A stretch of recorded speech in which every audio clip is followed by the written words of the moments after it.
자, 다음 이슈입니다. 이 애플이 예전만 못합니다. 이번 주 열린 연례 개발자 회의에서 애플은 혁신의 아이콘이라는 타이틀이 더 이상 어울리지 않는 기업으로 전락해버렸는데요. 이렇게 된 이유는 인공지능 혁신에 뒤처졌기 때문입니다. 이제 소비자의 충성도만 믿었다가는 정말 위기가 닥칠지도 모르겠습니다. 임선우 캐스터와 짚어보겠습니다. 역대 행사 중 가장 볼거리가 없었다는 호평이 나왔어요. 네, 차린 건 많은데 영 눈길이 가질 않았는데요. 앞선 행사와 비교해봐도 그렇습니다. 2년 전 행사에선 아이폰 혁신을 잇겠다며 공간 컴퓨팅이란 새로운 개념과 함께 비전 프로를 처음으로 선보였고, 또 작년에는 인공지능 시스템 애플 인텔리전스를 깜짝 발표한 것과 달리 올해는 디자인에만 중점을 두면서 시장에 실망감을 안겼습니다. 구글이나 마이크로소프트 등 경쟁사와 비교했을 때 AI 경쟁에서 완전히 뒤처졌다는 평가를 지속적으로 받고 있는 상황에서 눈에 띄는 인공지능 혁신은 찾아볼 수 없었습니다. 네, 구체적으로 왜 이런 평가가 나오는지 좀 봅시다. 일단 새롭게 공개된 것들 뭐가 있었나요? 네, 소프트웨어 업데이트 외에 새로운 제품 발표는 없었습니다. 먼저 2013년 이후 처음으로 운영체제 개편에 나섰는데 우선 iOS 버전의 넘버링 체계를 출시 연도에 맞추는 방식으로 바꾸면서 2026년 새 회계 연도가 시작되는 오는 10월 업그레이드해서 버전 번호를 iOS 26으로 적용한다고 발표했습니다. 눈에 띄는 건 리퀴드 글라스, 즉 액체 유리라고 이름이 붙여진 이 투명한 배경의 인터페이스를 공개한 건데요. 올해 출시할 아이폰을 비롯해 기기 전반에 적용할 계획인데 역대 가장 광범위한 소프트웨어 디자인 업데이트다라고 강조했지만 시장의 반응은 무덤덤했습니다. 이 밖에 AI 기능 몇 가지도 곁들이긴 했는데 메시지나 전화통화, 페이스타임 등에서 AI가 실시간으로 텍스트, 음성을 번역해주는 온디바이스 기반의 실시간 통역 기능이 추가가 됐고요. 이외에도 사진 속 사물 정보를 인식해 일정에 추가해주거나 쇼핑 정보를 연결해주는 비주얼 인텔리전스 기능 등이 추가가 됐습니다. 네, 지금 방금 짚어주신 이 AI 기능들, 경쟁사들이 이미 내놓은 익숙해 보이는 기능들 아닌가요? 네, 실시간 번역의 경우에는 이미 삼성전자와 구글이 지난해 초 출시한 갤럭시 S24 시리즈부터 제공해온 기본 AI 기능이고요. 시각지능 기능도 삼성과 구글의 서클 투 서치와 유사한 모습인데 경쟁사가 1년도 더 전에 이미 선보인 기능을 뒤늦게 꺼내들었다는 지적과 함께 안드로이드 진영보다 앞선다고 보기 어렵다는 평가가 뒤따랐습니다.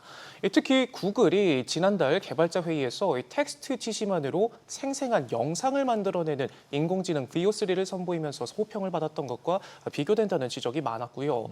애플이 주춤거리는 사이 구글은 검색 엔진에도 AI를 적용해 시장 파일을 키우고 있고 그간 생성형 AI 같이 디바이스 안에 갇혀있던 AI 기술들을 밖으로 끄집어내는 단계까지 내다보면서 3D 환경을 실시간으로 시뮬레이션할 수 있는 디지털 쌍둥이 자체 월드 모델을 선보이기까지 했습니다.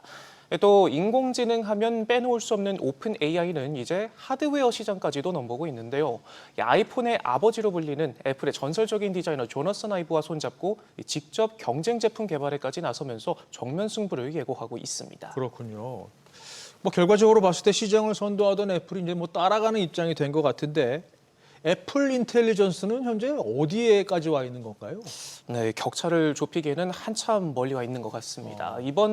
일단 이번 행사 기조 연설에서부터 애플의 인공지능 시스템 애플 인텔리전스의 존재감이 상당히 희미해졌습니다. 지난해 애플 인텔리전스의 방향성을 소개하는 시간까지 따로 두고 40분 가까이를 할애했던 것과 달리 올해는 앞서 짚어본 대로 새로 추가한 기능 몇 가지만을 설명하는 데 그쳤고요. 애플 인텔리전스를 언급한 횟수도 지난해 약 60번에서 올해 30번 안팎으로 반토막이 났습니다.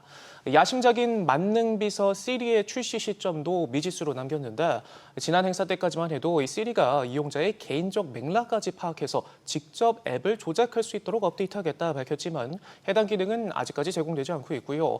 크래그 페더리기 부사장도 이날 시간이 더 필요하다고 말해 거짓말 논란까지도 불거지고 있습니다. 예를 들고 월스트리트저널은 애플의 AI 업그레이드가 여전히 지연되고 있고 본격적인 복귀는 아직 멀었다 진단하기도 했고요. 월가 큰솔 로스커버는 차린 것도 없는데 왜 이런 행사를 여는지조차 이해가 안 된다. 애플이 인공지능 장치에 끼지도 못했다라는 혹평을 남기기도 했습니다. 그렇군요. 그런가 하면 또 규제 리스크도 애플의 발목을 잡고 있잖아요. 네, 이렇게 애플은 핵심으로 내세웠던 시리를 AI 마케팅에서 제외할 만큼 업그레이드 출시에 부담을 느끼고 있는 상황인데 가뜩이나 AI 개발도 정체된 상황에서 규제 리스크까지 겹쳐 더 크게 흔들리고 있습니다. 앱스토어 수수료 강제 조항은 법원 판결로 무력화됐고 구글과의 연간 200억 달러 규모 검색 계약도 취소될 상황에 놓여 있고요. 여기에 트럼프 대통령은 안방인 미국에서 아이폰을 만들려며 관세 카드까지 꺼내든 터라 안팎으로 고민이 깊습니다. 특히 최대 시장인 중국에서 애플의 입지가 날로 위축되면서 이 턴어라운드 기회가 빠르게 닫히고 있다는 평가까지도 나오는데요. 블룸버그는 애플의 중국 사업이 갈수록 절망적인 상황으로 빠져들고 있다며 무엇보다 AI 기능이 탑재된 아이폰이 아직까지도 중국 대륙에 상륙하지 못한 점이 뼈아프다 짚었습니다.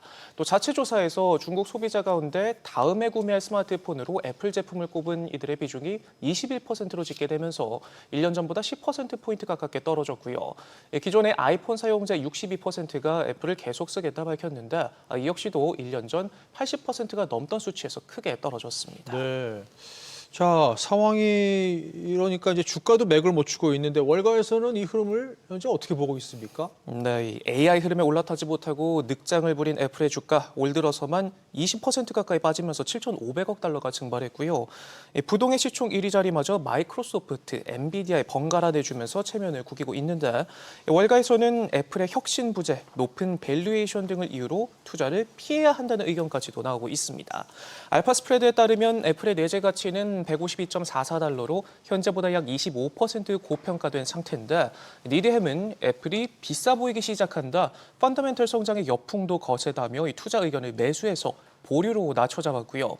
웨드부시의 댄 아이브스도 시간이 촉박하고 투자자들의 참을성이 바닥나면서 AI가 애플을 앞서고 있다, 주요한 진전은 없었다 평가하면서 평소 낙관적인 스탠스와 달리 우울한 평가를 내놨습니다.